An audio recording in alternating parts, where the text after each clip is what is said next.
Hello, my self Deepak Gupta. आप सभी का हमारे YouTube चैनल लॉस की गारंटी में एक बार फिर से स्वागत है।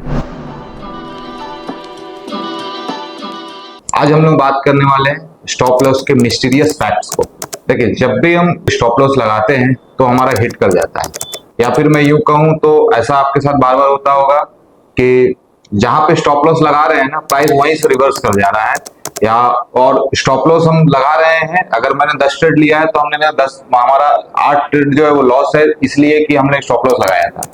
अगर हम स्टॉप लॉस नहीं लगाए होते तो शायद हमारा प्रॉफिट में होते। ठीक है। दूसरा हम बात करेंगे कि स्टॉप लॉस कहाँ पे लगाना चाहिए जो बार बार वो हिट ना करे। तीसरा एक जो है सबसे इंपॉर्टेंट रहेगा कि स्टॉप लॉस स्लिपेज हो जाता है, उसके बारे में बात करने वाले हैं। इसके बाद हम लोग नो लॉस स्टॉप लॉस के बारे में बात करेंगे। इसके बाद हम लोग ट्रायल स्टॉप लॉस के बारे में बात करेंगे। तो ये सारी चीजें के बारे में इस वीडियो में आज हम बात करने वाले हैं। आप सभी से रिक्वेस्ट रहेगा कि आप सभी कोई वीडियो के लास्ट तक बने रहे। आइए एक करके स्टार्ट करते हैं। तो पहला सवाल जनरली रहता है कि कोई भी मान लीजिए हम ट्रेड ले रहे हैं, ठीक है, तो वो ट्रेड हमारा एसएल हिट कर जाता है। ऐसा क्यों होता है? ऐसा होता है एक जनरली एक साइकोलॉजिकल लेवल के कारण।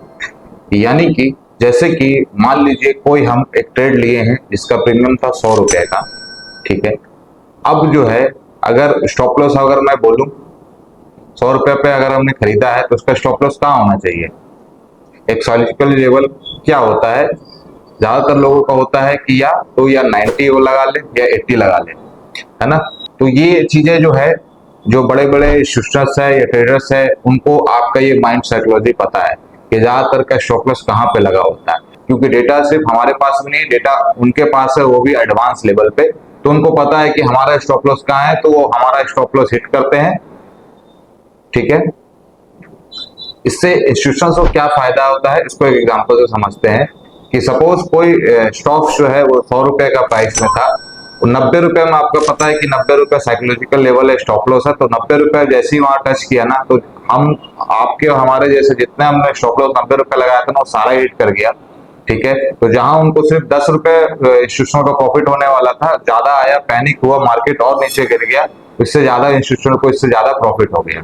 इससे बचने के लिए आप क्या कर सकते हैं कि ये जो साइकोलॉजिकल लेवल है ना, इसको आपको बीट करना पड़ेगा।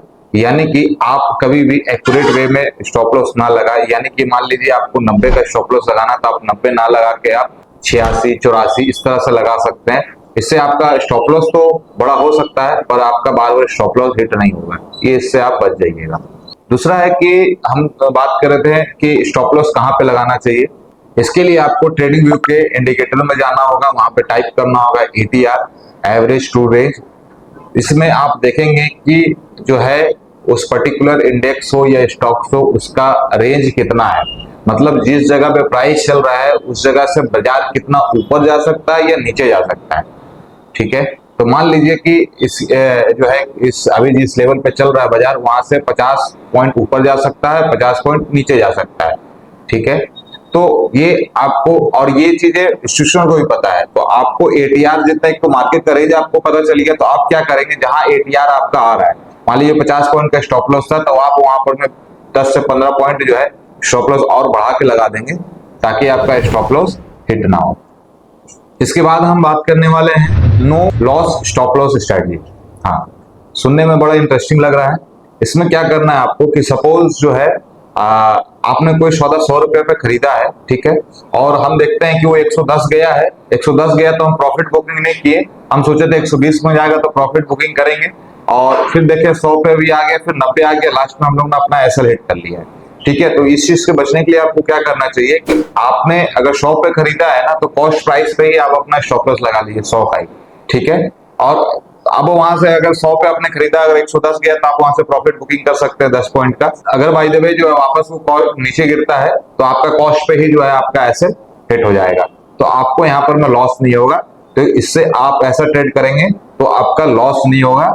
जितना भी ट्रेड लेंगे वो विदाउट लॉस होने वाला, अंत में आप प्रॉफिट लेके जाइएगा। इसके बाद हम बात करने वाले हैं स्टॉप लॉस स्लिपेज का। स्टॉप लॉस स्लिपेज जनरली ये इवेंट में काम करता है। इवेंट में देखिएगा करिएगा कि जब कोई इवेंट होता है, जैसे कि बजट का हो या कोई फेड का रिजल्ट आने वाला हो, उस दिन बाजार में बहुत ज्यादा वोलेटाइल होता है।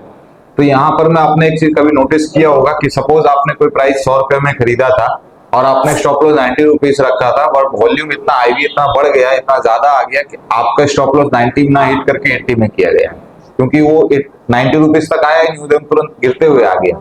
ठीक है ना, तो इस वजह से भी जो है आपको हेवी लॉसेस हो सकते हैं। तो इसके लिए क्या कर सकते हैं, इसके लिए आप जो है या तो उस दिन ट्रेडिंग अवॉइड करें, या फिर आप जो है ऑप्शन के जो स्ट्रगल होते हैं आप उस पर ट्रेड कर सकते हैं, यानी कि आप कॉल और पुट दोनों का एक स्ट्रगल बना लें, जिससे आपका प्रॉफिट और लॉस जो है वो लिमिटेड हो जाएगा, रिस्क आपका लिमिटेड रहेगा, तो एटलीस्ट आप कुछ प्रॉफिट घर लेके जाइएगा, ना कि आप और हेवी लॉसेस से बच जाइएगा। इसके बाद हम बात करने वाले हैं ट्रायल स्टॉप लॉस के बारे में।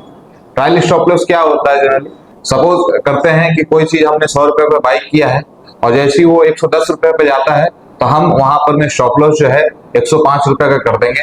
एटलीस्ट अगर वापस भी आएगा तो हमें 5 रुपया बेनिफिट देगा।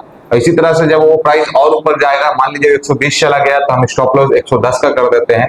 ठीक है, 130 चला गया तो हम स्टॉप लॉस 120 कर देते हैं। इस तरह से हम बढ़ा सकते हैं, इस तरह से हम बड़े मूवमेंट भी कैप्चर कर सकते हैं और एक अच्छा प्रॉफिट भी बना सकते हैं और लॉस भी हमें कम होगा। अगर आप इन सब बातों का ध्यान रखते हैं तो लगातार हो रहे लॉसेस से बच जाएंगे और एक अच्छा प्रॉफिट बना पाएंगे। So keep learning and adopting more, do like and subscribe.